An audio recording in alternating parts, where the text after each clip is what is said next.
Good morning.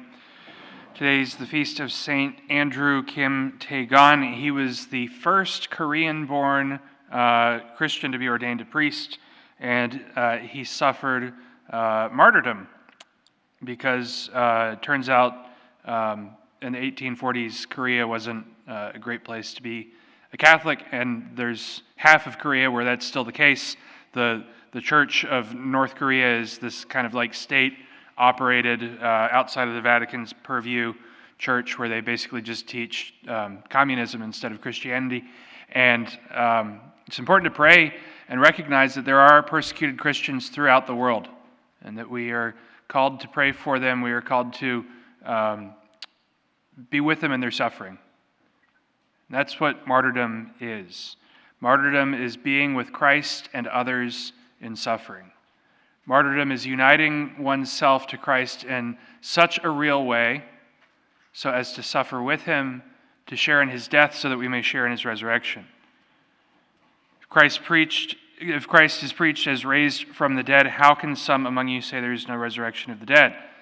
Martyrdom seems to make no sense, right? The rulers of the world, the North Korean communist dictatorship government, right? They say, oh, well, we killed you, and therefore that's it, the end. But in reality, there's strength in suffering. It's through the suffering, the pain, the torture, that we are united in such a real way to Christ. And then in our death, we are united to Christ so that we may be united to him in his resurrection. In the gospel, it's just an interesting little account. Jesus is journeying from one town, village to another, and accompanying him were the 12, those guys, and also these women that are named: Mary Magdalene, Joanna, Susanna. They followed, they provided for them out of their resources. I wonder if St. Andrew Kim also had women that kind of followed and helped and thought of things that maybe he didn't think of. You look to a parish staff, pretty much anywhere you go in the country, the parish staff is going to be mostly female.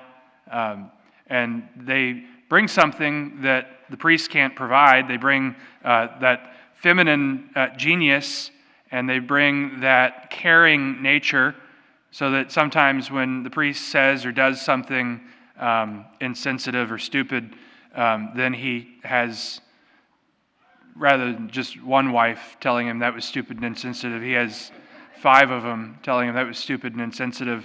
But there's something important to be regarded in the fact that men and women have unique roles, right?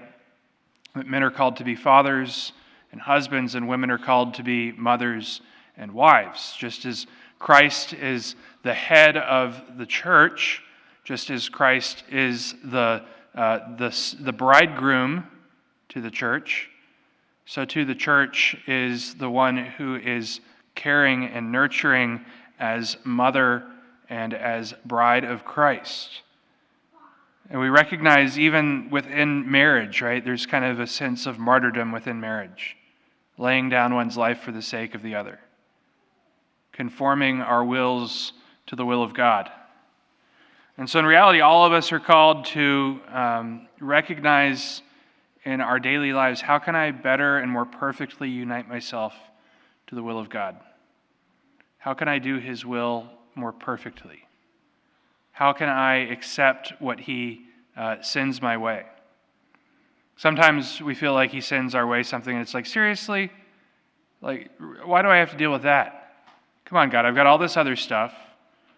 And you send me that little insignificant problem that I have to fix?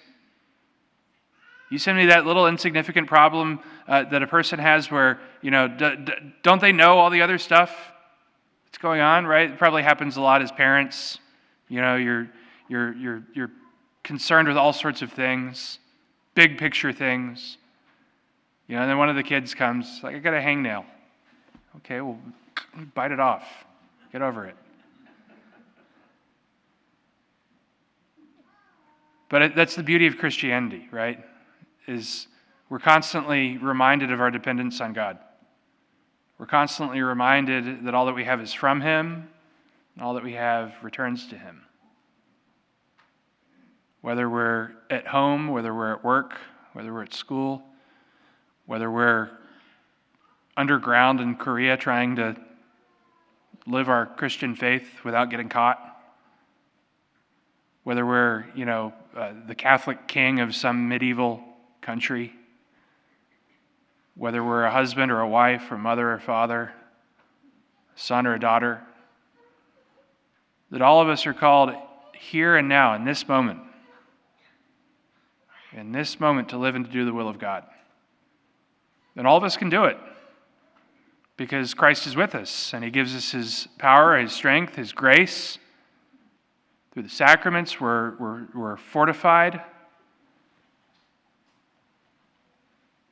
so that as life happens, as life comes about, we say, okay, God, I can do this, right? St. Joan of Arc, she says, I was born for this. Born for what? To suffer and to be persecuted and to be called a witch and to be burnt at the stake? Sure. St. Andrew Kim, I was born for this. What, to be persecuted and to be martyred in Korea? Those Christian martyrs in Africa, currently, like to this day. I was born for this. We were born so that we may be united to Christ. We were born so that we may be more perfect like Christ. Christ was born so that he may perfect us. And so for that, there's reason to rejoice, right? I think I said yesterday, how is it that we can look at the cross and we can look at that and we can say, that's joy. To look at the cross as a sign of joy, not of sorrow, but of immense joy. That Christ would hand himself over. Though he was in the form of God, he did not deem equality with God something to be grasped at. He emptied himself. He humbled himself. And that's what all of us are called to do. Perhaps we look around, we look at the world, right? We look at our community, we look at our country, and we think to ourselves, oh, it's all going to hell. Well, okay. We're not, though, I hope. And it's in the moments of difficulty, of turmoil here on earth, on our earthly lives, that we're really able to flourish as saints. It's times of persecution that we see this witness of St. Andrew Kim and his companions. They say, yeah, okay, persecution, no big deal.